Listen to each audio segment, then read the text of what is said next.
มื้อหน้าก็สิอาจสิเป็นผู้อื่นมางานศพเราก็ได้เพราะว่าทุกสิ่งทุกอย่างพวกเราที่จะต้องยอมรับความจริงให้ได้ว่าความความจริงที่พวกเราหนีบ่พ้นก็คือความแก่เจ็บตายในเมื่อเราหนีบ่พ้นแล้วเราก็ควรที่สิศึกษาเรียนรู้แล้วก็ยอมรับให้มันได้เข้าใจให้มันได้ว่ามื้อหนึ่งเราก็ต้องตายสิตายช้าตายเร็วตายคือกันแก่ช้าแก่เร็วแก่คือกันเจ็บช้าเจ็บเร็วเจ็บคือกันสิเป็นคนรวยคนสวยคนขี้เหร่คนทุกข์คนยากคนดีคนชั่วตายคือกันความตายเนี่ยเป็นความเสมอกันทั้งคนรวยคนจนบ่ว่าผู้ใดสิมียศบ่มียศแก่เจ็บตายคือกันเบิดในเมื่อเรามารู้จั่งซี้แล้วเราก็ควรที่สิทำความเข้าใจกับเรื่องนี้ให้หลายๆบัดยามแก่มายามเจ็บมายามตายมาก็สิบ่ได้เศร้าโศกเสียใจหลายเพราะมนุษย์ทั้งหลายสัตว์ทั้งหลายมีความทุกข์ย้อนความเศร้าโศกเสียใจความแก่ความเจ็บความตายเมื่อสูญเสียคนรักคนชอบใจแล้วเราก็สิทำใจบ่ได้เป็นหยังคือทำใจบ่ได้ก็เพราะว่าเราบ่ได้พิจารณาอยู่เนืองๆพระพุทธเจ้าเพิ่นบอกว่าให้พวกเธอจะเป็นบุรุษก็ตามเป็นบรรพชิตก็ตามเป็นสตรีก็ตามให้พวกเธอได้พิจารณาธรรม5ประการอยู่เนืองๆธรรมะ5ประการเป็นอย่างไรอย่างพระสงฆ์สวดบทพระธรรมเรามีความแก่เป็นธรรมดาจะล่วงพ้นความแก่ไปไม่ได้เรามีความเจ็บไข้เป็นธรรมดาจะล่วงพ้นความเจ็บไข้ไปไม่ได้เรามีความตายเป็นธรรมดาจะล่วงพ้นความตายไปไม่ได้เราจะต้องพลัดพรากจากของรักของเจริญใจทั้งหลายทั้งปวงเรามีกรรมเป็นของตนมีกรรมเป็นผู้ให้ผลมีกรรมเป็นแดนเกิดมีกรรมเป็นผู้ติดตามมีกรรมเป็นที่พึ่งอาศัยจะทำกรรมอะไรไว้เป็นบุญหรือเป็นบาปจะต้องได้รับผลของกรรมนั้นสืบไปอันนี้ทำ5ประการพุทธเจ้าบอกว่าให้พวกเธอพิจารณาเนืองๆจะเป็นบุรุษก็ตามเป็นสตรีก็ตามเป็นบรรพชิตก็ตามเป็นคฤหัสถ์ก็ตามเมื่อเธอพิจารณาเนืองๆแล้วเธอก็จะเป็นผู้ไม่ประมาทเป็นไปเพื่อความไม่ประมาทเป็นไปเพื่อที่จะละสังโยชน์3สังโยชน์5สังโยชน์10ได้เป็นไปให้เฮาได้เข้าถึงธรรมพร้อมเด้กันผู้ใดเข้าใจความนี้ผู้นั้นก็สิเข้าใจธรรมะได้บรรลุธรรมได้เพราะว่าเฮาทุกข์เฮาปลงเฮาว่างบ่ได้ก็ย่อมบ่เข้าใจซุมมื้อนี้ยึดเรื่องนั้นเรื่องนี้ห่วงลูกห่วงผัวยึดลูกยึดผัวแบกหันแบกนี่ทรัพย์ลูกกูผัวกูเมียกูเฮียนกูรถกูบ้านกูสุดท้ายกูก็เอาไปนำบ่ได้อีหยัง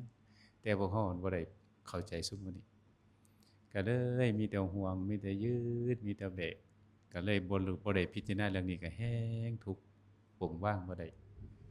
พระพุทธเจ้าเพิ่นได้บอกให้เฮาให้พิจารณาอยู่เนืองๆคำว่าเนืองๆนี่แปลว่าดูๆมันบ่ภาษาอีสานเฮาดูๆบ่อยๆสิยืนเดินนั่งนอนให้พิจารณาว่ามื้อหนึ่งเฮาต้องตาย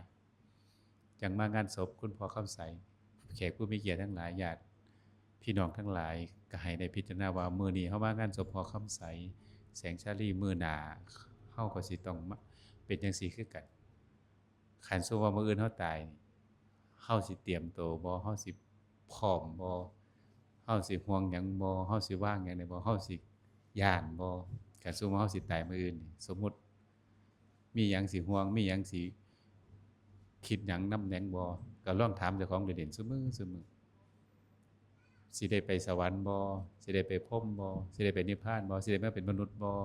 หรือสิล่วงไปสู่อบายภูมิเปรตอสุรกายสัตว์เดรัจฉานสัตว์นรกก็ลองถามเจ้าของว่าบุญบาปเฮานี่อันใดหลายกว่ากันก็ลองคิดเล่นๆเบิ่งเพื่อสิได้เตรียมตัวไว้คันซั้นบ่ได้เด้สุดท้ายแล้วทรัพย์สมบัติก็ส่งได้ฮอดโรงพยาบาลลูกหลานก็ส่งได้ฮอดเชิงตะกอนยมพอคำใสแสงชาลีลูกหลานก็ส่งได้ฮอดแค่นี้แหละเชิงตะกอนบาปบุญเป็นทุนร่อนส่งเฮาได้ฮอดภพหน้าชาติหน้าเพราะเฮาต้องเตรียมตัวเด้ยมพ่อยมแม่โตไผโตมันเด้ลูกก็ซอยบ่ได้ผัวก็ซอยเมียก็ซอยพี่น้องก็ซอยโตไผโตมันเมื่อไปแล้วก็ไปตามบุญตามบาปลูกเต้าลูกหลานบำเพ็ญส่วนกุศลให้ก็ส่วนหนึ่งสิได้รับบ่ได้รับก็อยู่ในฐานะสิได้รับบ่ได้รับอีกส่วนหนึ่งแต่พวกเฮาเมื่อยังมีชีวิตอยู่อย่าได้หวังบุญกุศลกับผู้อื่นอย่าได้หวังบุญกุศลกับลูกสิเขาสิทำบุญให้เขาสิเฮ็ดบุญให้เฮ็ดบุญกฐินให้บุญแจกข้าวให้จักสิได้ส่ำใด บุญที่เฮาเฮ็ดเอากับมือนี่ดีที่สุดอยากเฮ็ดหยังก็ฟ้าวเฮ็ดชีวิตของเฮามันน้อยนักสั้นนักอยู่บ่เกิน100ปีภัยในโลกเฮายังบ่น่ากลัวส่ำภัยในอบายภูมิในวัฏสงสารที่บ่มีเบื้องต้นท่ามกลางที่สุดน่ากลัวมากๆฉะนั้นพวกเฮาสิต้องเตรียมตัวเด้คิดได้สักนิดเตือนสติเจ้าของสักนิดหนึ่งว่ามางานศพเราได้อะไรกำไรจากมางานศพได้มางานศพเนี่ยได้อะไรขาดทุนหรือได้กำไรได้มาได้หยังได้สติบ่ได้ปัญญาบ่เตือนบ่ว่ามื้อหนึงเฮาสิต้องเป็นจังซี่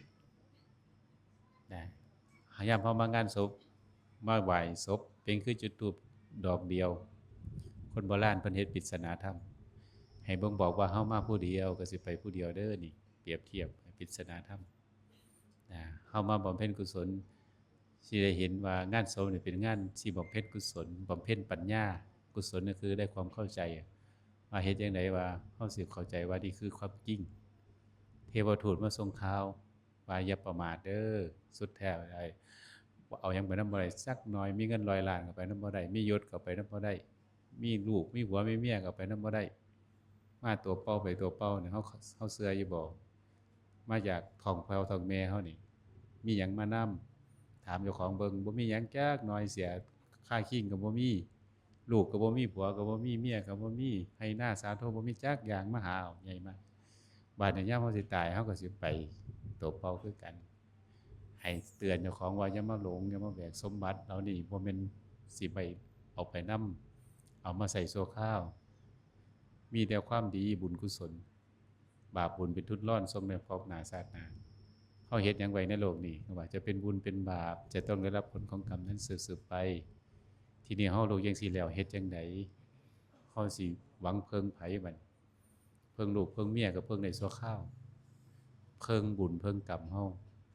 วันหนึ่งเฮาก็ต้องจากโลกนี้ฉะนั้นให้โยมพ่อโยมแม่พี่น้องแขกผู้มีเกียรติให้ได้คิดสักนิดนึงบอกเจ้าของว่ามื้อหนึงเฮาต้องตายเตือนเจ้าของไว้ อภินหปัจจเวกนี่จะเป็นการให้เราได้พิจารณาอยู่เนืองๆทุกวันก่อนหลับก่อนนอนสวดซุมื้อก็ได้เรามีความแก่เป็นธรรมดาจะล่วงพ้นความแก่ไปไม่ได้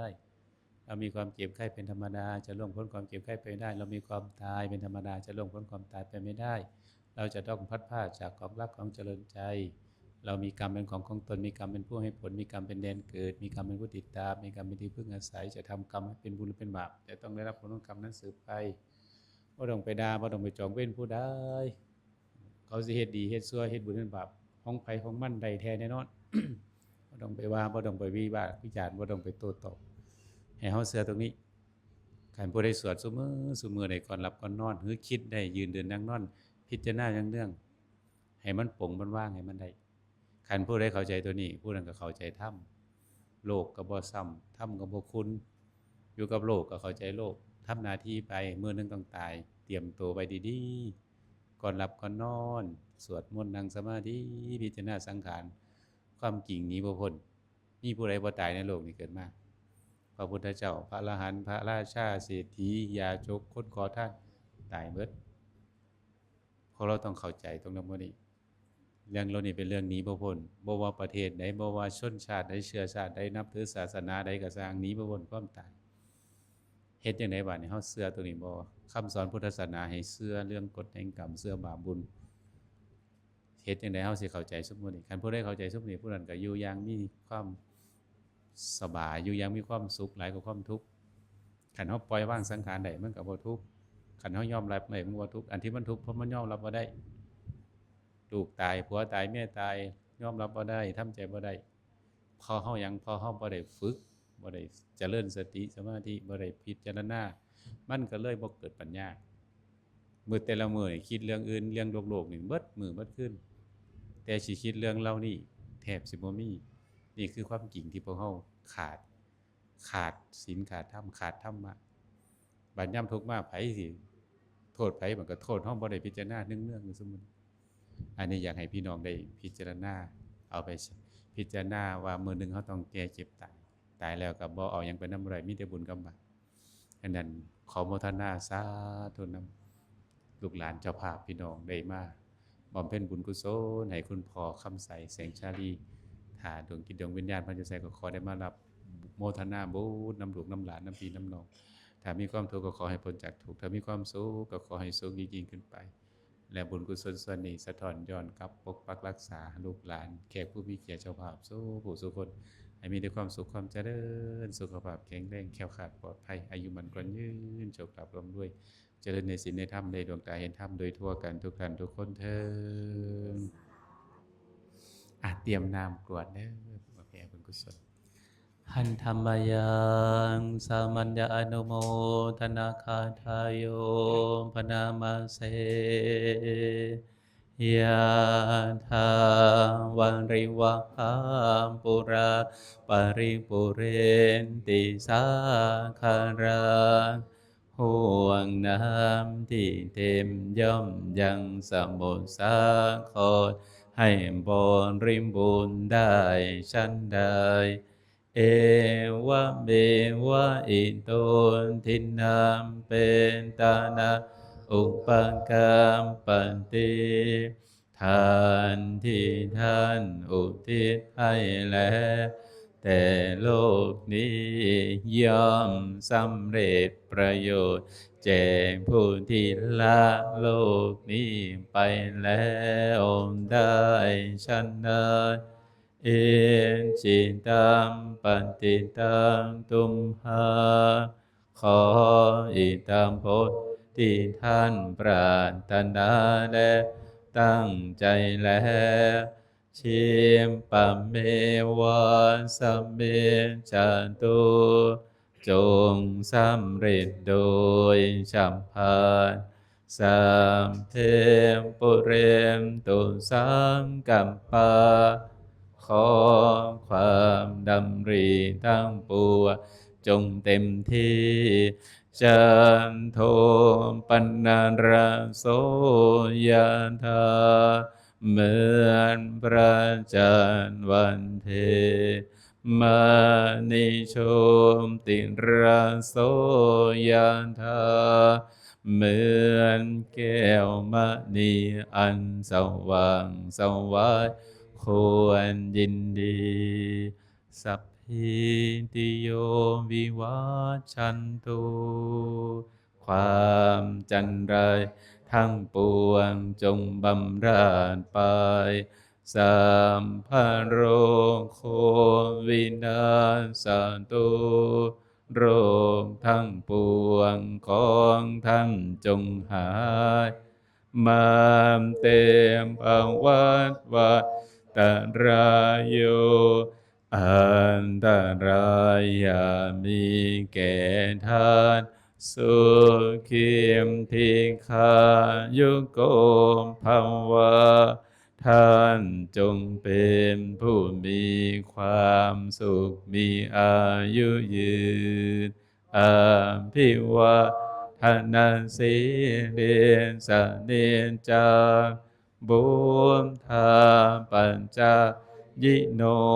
จันตารโรธรรมวันทันติอายุวันโนสุขังภราธรรมสี่ประการคืออายุวันนะสุขภาราย่อมเจริญแจ่มบุคคลผู้มีปกติไหว้กราบมีปกติอ่อนน้อมต่อผู้ใหญ่เป็นนิจภวตุสัพพมังคาราขอสัพพมงคลจงมีแก่ท่านราคันตุสัมภเทวตาขอเราเทวดาทั้งปวงจงรักษาท่านสัมภาพุทธานุภาเวนะด้วยอานุภาพแห่งพระพุทธเจ้าทั้งปวงสัมภาธรรมานุภาเวนะด้วยอานุภาพแห่งพระธรรมทั้งปวง สัมภาสังฆานุภาเวนะด้วยอานุภาพแห่งทั้งปวงสัทธาโสธิภาวันตุเต ขอความสวัสดีทั้งหลายจงมีแก่ท่านทุกเมื่อเทอญ